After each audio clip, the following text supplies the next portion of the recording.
Friendly match খেলারও সুযোগ রয়েছে জাতীয় দলের ফুটবলারদের। 2003 সালের পর সাফের শিরোপা জেতেনি বাংলাদেশ। এই বছর কাটবে কি শিরোপা খরা?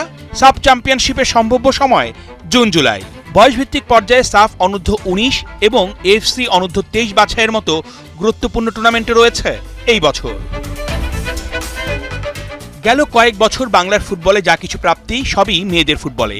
সাফ চ্যাম্পিয়নশিপ থেকে শুরু করে ওরা দেশ বিদেশ থেকে ছিনিয়ে এনেছে একের পর এক শিরোপা।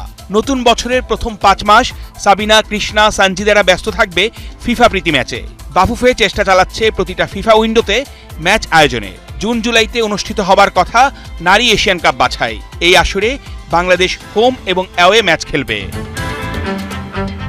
মেয়েদের বয়সভিত্তিক পর্যায়ে সাফ অনূর্ধ্ব 20 চ্যাম্পিয়নশিপ জুলাইতে আর এফসি অনূর্ধ্ব 20 বাছাই আগস্টে হতে যাচ্ছে।